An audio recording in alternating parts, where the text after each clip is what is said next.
हाय family, कैसे हैं आप? आई होप सब बढ़िया होंगे।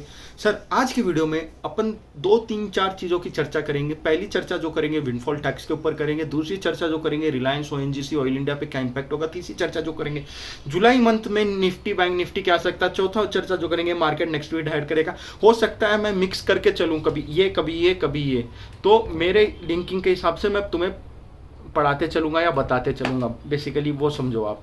तो मेरा जो माइंडसेट बोल रहा है, जैसा मेरे को क्या कहते हैं लिंकिंग बैठ रहा मैं वैसे बोलूँगा अभी, ऐसा नहीं इंडिविजुअल बोलूँगा। सर, पहले बात कर लेते हैं विंडफॉल टैक्सेशन, क्योंकि बहुत बड़ी चर्चा में चल रही है। दूसरा, रिलायंस गिर रहा है, लोग पैनिक में आ रहे हैं। मेरे को मैसेज किया है व्हाट्सएप पे, मेरे को कमेंट्स में दो तीन लोगों ने पूछ लिया। तो भाई सीधी सी बात, रिलायंस के ऊपर जब बात करेंगे पहले विंडफॉल टैक्सेशन की बात करें। विंडफॉल टैक्सेशन क्या है सर? सिंपल सी बात है, आपके क्रूड जो इंडिया में प्रोड्यूस हो रहा है जो और उसको एक्सपोर्ट किया जा रहा है, उसके ऊपर अपना क्या कर रही है गवर्नमेंट, टैक्स ले रही है, वो विंडफॉल टैक्सेशन के। ये ऐसा नहीं है सिर्फ इंडिया में है, ये ऑलरेडी बहुत सारे देशों में भी है और बहुत जगह पहले से भी इंट्रोड्यूस है और अभी अभी लोगों ने अभी अभी भी कई कंट्रीज ने इंट्रोड्यूस किया है। तो ऐसा नहीं है सिर्फ इंडिया वाले या इंडिया, और इंडिया के अपने इंडिया में कोई उसका इफेक्ट नहीं होगा, कोई इम्पैक्ट नहीं आएगा। हाँ, बस कंपनियों को जिन पे इम्प्लीमेंट हुआ है वो एक्सपोर्ट जो करेंगे उनको 6 रुपये महंगा क्या कहते हैं 6 रुपये का पेट्रोल पे इफेक्ट पड़ेगा, डीजल पे 12-13 रुपये का इम्पैक्ट पड़ेगा उनको। उससे क्या होगा, प्रॉफिट भी कम होगा और मार्जिन भी कम होगी। हो क्या रहा था, यहाँ पे आप सस्ते में प्रोड्यूस करो,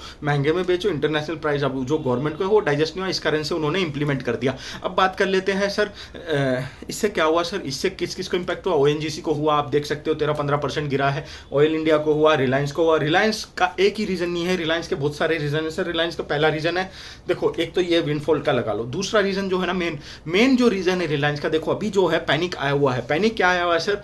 पैनिक ये आया हुआ है रिलायंस में कि देखो बंटवारा पहले भी हो चुका है रिलायंस का। किसका? मुकेश अंबानी, अनिल अंबानी। मुकेश अंबानी ऊपर लेके चले गए, अनिल अंबानी नीचे लेके गया इन्वेस्टर्स को। तो अभी जो बड़े प्लेयर्स है, जो फॉरेन इन्वेस्टर्स है, जो जो इंस्टीट्यूशनल इन्वेस्टर्स है, उनके अंदर भी मन में डाउट है कि भाई ये क्या हो रहा है। क्या वापस से यही होगा रिलायंस की याद कि हम किसके पल्ले बैठे? भाई अभी तक तो स्टेबल था तो हमने डाल दिया, अब किधर क्या होगा, ये बंटवारा कैसे जाएगा? तो अब बड़े प्लेयर क्या कर रहे हैं स्मार्टली, अब जो वैसा वो गेम खेल रहे हैं वो थोड़े दिन ऐसा ही चलेगा। वो लोग देखेंगे भाई ये बंटवारा कैसे हो रहा है और कौन से दिशा में जाएगा। तो आप भी वही करो। और कई लोगों ने सर लेवल्स की बात करी थी। सर एक बार रिलायंस के लेवल्स की बात कर लेते हैं। एक मिनट सर, मैं देखता हूँ।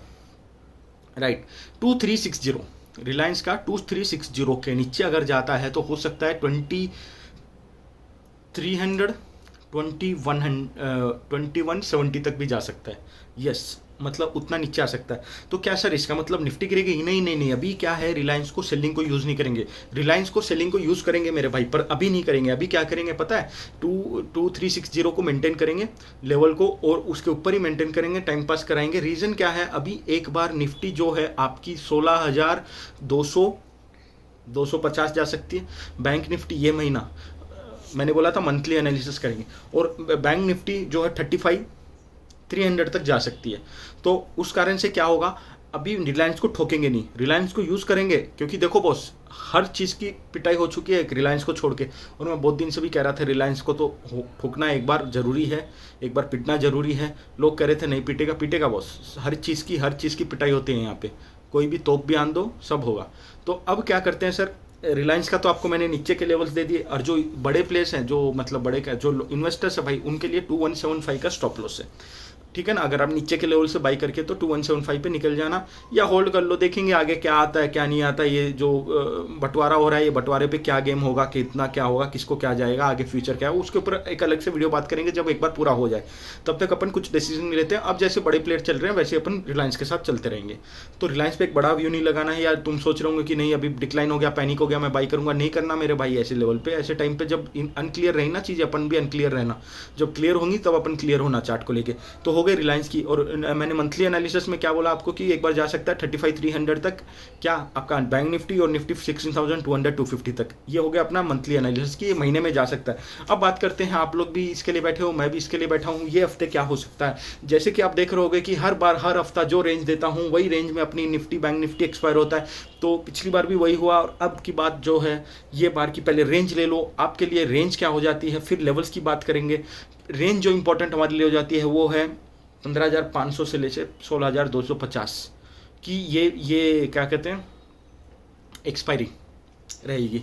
15,500 से लेके 16,250 की ये रेंज रहेगी। बैंक निफ्टी में रहेगी 33,500 400 एक्चुअली 33,400 से 35,300। Yes, this will be the range for your bank Nifty. And जिस दिन पैनिक आएगा सबसे पहले रिलायंस में आएगा, ठीक है। और अब लेवल्स की बात कर लेते हैं सर, इंट्राडे में क्या करना है, कौन सा लेवल इंपॉर्टेंट है, कौन सा इंपॉर्टेंट नहीं है। तो एक बात याद रखो, अभी पोजिशनल कई लोग कह रहे थे सर पोजिशनल निफ्टी बाई कर लेना, क्या ठीक है कर ले, 2-4 दिन के लिए कर ले। कौन से लेवल पे बाई करेगा, नोट कर ले, 15,825 15,825 के ऊपर अगर आपकी निफ्टी गई ना, इस बार पक्का 16,020 जाके आएगी। पहला टारगेट 16,020 रहेगा। 825 के ऊपर पहला टारगेट 900 रख लो यार, 925।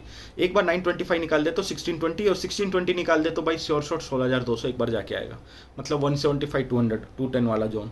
तो ये हो गया निफ्टी में। जो पोजिशनली बाई कर रहे हैं उनके लिए 825 के ऊपर आप बाई कर सकते हो। स्टॉप लॉस 750 का, 735 का लगा लेना, छोटा सा स्टॉप लॉस, रिस्क रिवॉर्ड अच्छा रहेगा। ये एक्चुअली अप ट्रेंड स्टार्ट हो जाएगा 825 के ऊपर। क्या है, ऊपर की दिशा स्टार्ट हो जाएगी आपकी निफ्टी में, और वो आपका जो ट्रेंड है वो एग्जॉस्ट हो सकता है 200 के पास, 16,200 के पास। सेम अगर नीचे की बात करें तो सर अभी कोई सेलिंग का मूड ही नहीं है। जो तरीके से चार्ट्स बनाओ, जो तरीके से सब चल रहा है, उसमें कुछ सेलिंग का नहीं है। इसमें every decline is a by, but still अगर आपको उतना ही है तो आप बेरिश नहीं होना मार्केट को लेकर जब तक 15,500 का लेवल ना टूटे। द मोमेंट 15,500 का लेवल टूटे तो फिर बेरिशनेस आ जाएगी और हो सकता है 15,000 के लेवल को चले जाए। ये हो गया अपना निफ्टी की बात। सर अब बात कर लेते हैं बैंक निफ्टी। बैंक निफ्टी में अगर आप देखोगे तो सर 33,800 750-800 का लेवल है। 33,750-800 का लेवल है। एक बार अगर इसके ऊपर जाएगा तो आपका टारगेट कुछ नहीं है, 34,250-350 का रेंज, 34,250-350 का रेंज। ये बहुत नोट कर ले, पहले करूं तुम लोग यही 10-20 रुपए वाला गेम छोड़ दो मेरे साथ। फ्राइडे के दिन क्या किया, वही हुआ ना, पहला टारगेट तो मिला, तो अब ये पहला टारगेट लेना कम से कम। और एक बार 34,250-350 का रेंज निकल जाए तो 34,800 नेक्स्ट टारगेट। मतलब सोचना ही नहीं है, बड़े बड़े टारगेट लेके जाना। एक बार मतलब 34,800 से एक बार पलटेगा बॉस, एक बार झटका जर्क देगा, जैसे 16,200 से दे सकता है निफ्टी, ऐसे ही ये भी एक जर्क देगा। तो जर्क में मतलब जो रिट्रेसमेंट आएगा, रिट्रेसमेंट का वेट करना, बॉटम आउट होने की कोशिश करना, फिर बाई करना, फिर 35,300 का आपका टारगेट रहेगा अगर 34,800 निकाल दिया तो। ये था इन शॉर्ट, इन स्पीड, और जितना मेरे को देना था तुम्हें मैंने दे दिया है ये हफ्ते के लिए। पैनिक नहीं होना बॉस, और नए हो सब्सक्राइब करो, पुराने हो सब्सक्राइब करो, लाइक शेयर कमेंट तो रुकने नहीं दीजिए। Have a nice day ahead, bye bye.